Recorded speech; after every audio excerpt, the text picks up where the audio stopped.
Any day that you're buying a new bike is a good day. Today, we're going to look at the different optimizations, choices, and concessions that we need to make when buying a bike for randonneuring. In this video, we'll look at the different fit qualities, tire clearance, frame characteristics, gearing, group set parts, and the wheels and tires to make the best choices we can for our first randonneuring bike.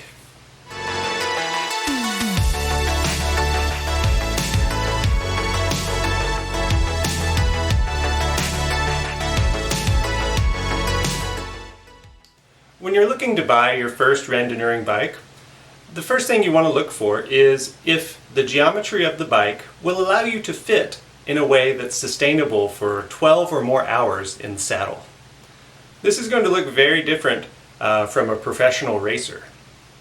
A few things to keep in mind when considering this are your current levels of fitness and flexibility and how much progress you think you can make with fitness and flexibility in the near future.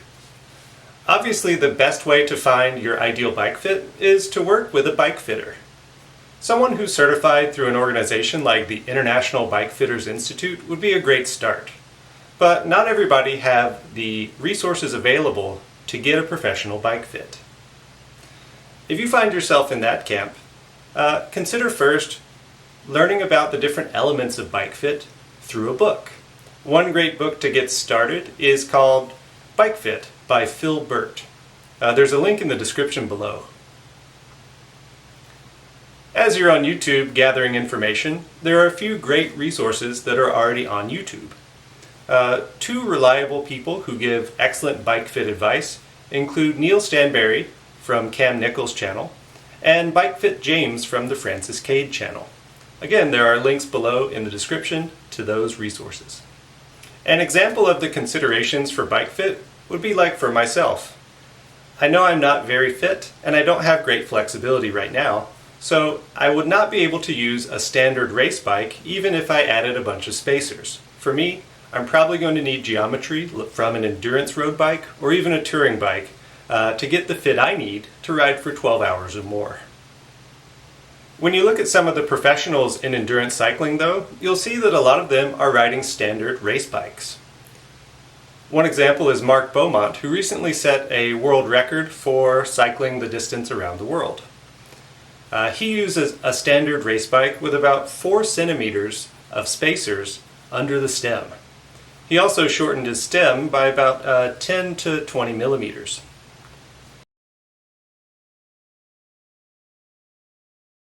The second big consideration when you're looking to buy a bike for randonneuring is the tire clearance. These days, there's a lot being made about the benefits of having wider and wider tires. Many of these benefits are true, but they also come at a cost. As with bike frames, everything is a compromise. When you're looking at tire clearance, the appropriate tire clearance for you changes depending on the total system weight of the rider, the bike, and all the equipment that you carry, as well as the roughness of the terrain that you travel.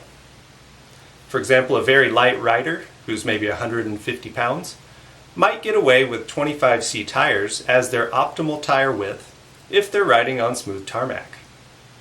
Someone heavier like myself, who's 85 kilograms, and I'll be self-supporting my rides, I'll have extra weight on my bike. For me, probably 28C tires, or maybe even 32C tires would be appropriate, depending on the quality of roads. A heavier rider is going to benefit from maybe even a 32 or 35C tire. Anyone on incredibly rough terrain will benefit from much chunkier tires, potentially even with treads. The balancing act here, though, is you don't want to take more tire than you need. The wider your tires are, the more they'll weigh. The wider your tires, the less aerodynamic they are, and the less likely you'll have a wheel that's suitable for aerodynamics for that width of tire. Any extra resistance that comes from your tires, including things like rolling resistance, aerodynamics, weight, and even the wheel that you choose and the hub that's inside, any extra energy that you spend on these can be energy wasted if you could be more efficient with a different choice.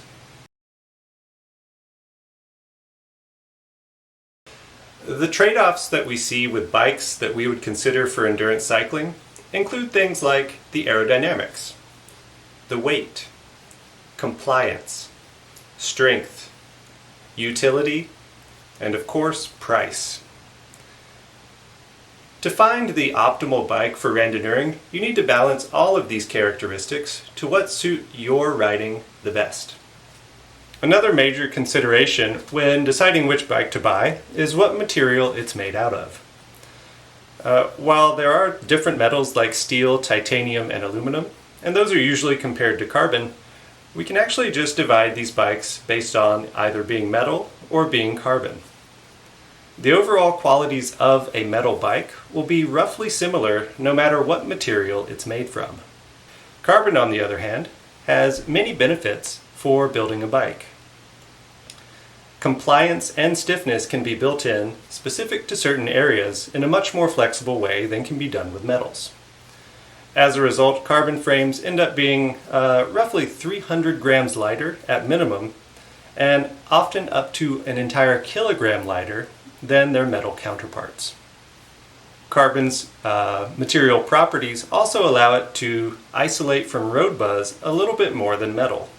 However, after you add larger tires, add some bags to your bike, this difference will be minimized a little bit, but will still be evident.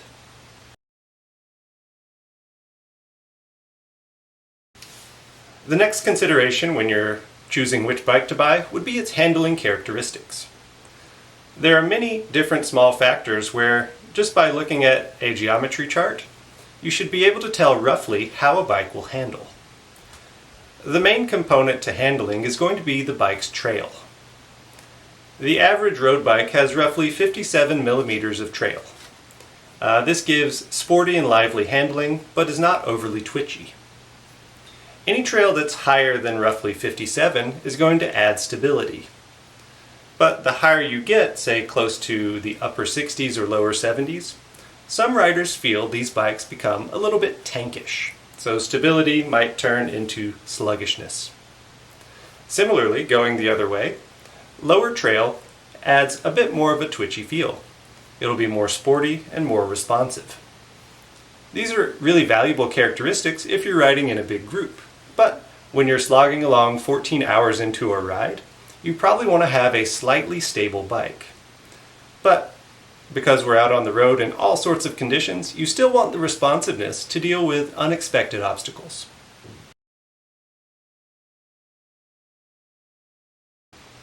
A few other major handling characteristic features include the wheelbase. The longer the wheelbase, the more stable or slow the steering will be. The shorter the wheelbase, the faster it will be. Stem length also contributes to how a bike feels. Shortening a stem will speed up the steering. Similarly, the more narrow a handlebar is, the quicker the steering will be. And the wider the handlebar, the more stable. With these characteristics, some of the more adventurous and gravel bikes these days have been shortening stems and widening handlebars to get the best of both worlds.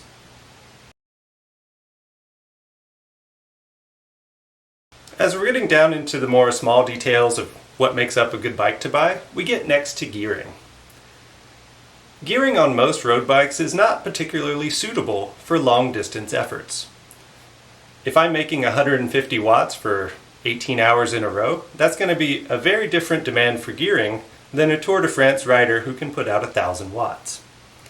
For that reason, an endurance rider needs to focus more on having low enough gears rather than having high enough gears.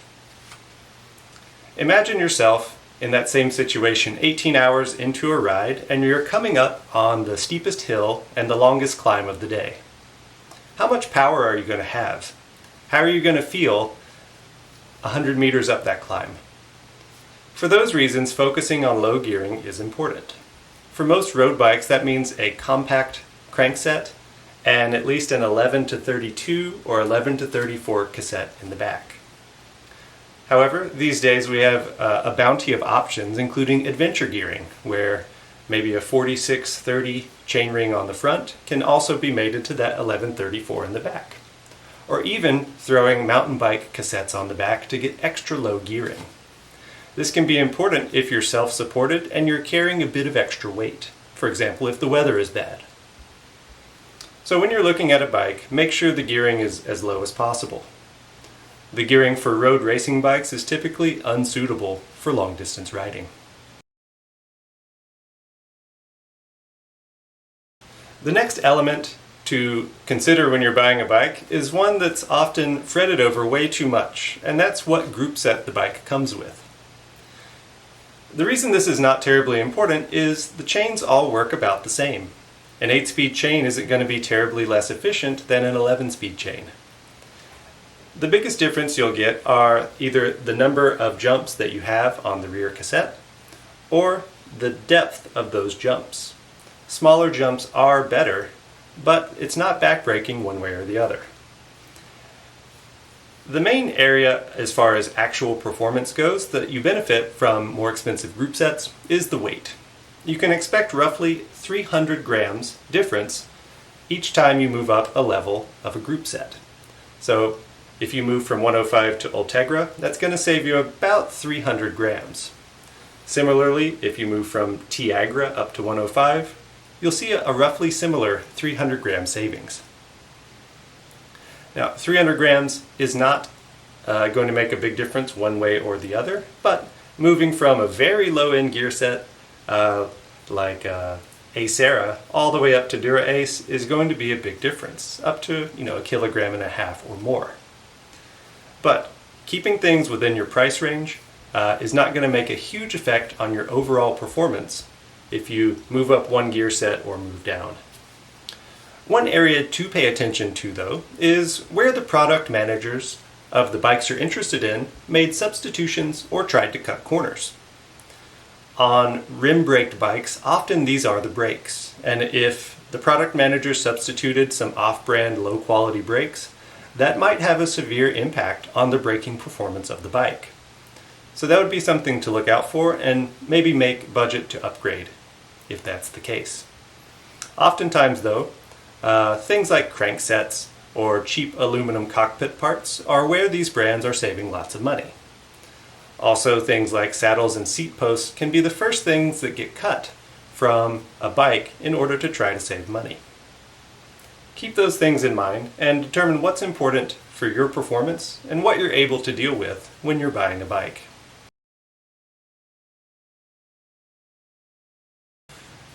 With all those considerations available to us now, what are the different types of bikes that we might want to buy for long-distance cycling? We'll take a look at each of these 5 types of bikes and the positive and negative characteristics they have. First, let's look at the cyclocross bike. The cyclocross bike can be attractive because it has wide tire clearance, neutral steering, and pretty neutral fit as well. The main downside to cyclocross bikes is their gearing. They often have a close ratio cassette at the back and a 1-by ring in the front. That's because they're made for short races of high intensity. Because of that, you would need to swap out the gearing to get an appropriate setup for endurance riding. Next, we can consider the all-around race bike or climbing bike. These are attractive because of their lightweight. These days they often have appropriate tire clearance, and they even have some aerodynamic features which are suitable and desirable. The downsides to these bikes is, again, their gearing is often inappropriate, typically a semi-compact at the front and still a close ratio cassette at the back doesn't give the wide enough range or the low enough gear for endurance riding.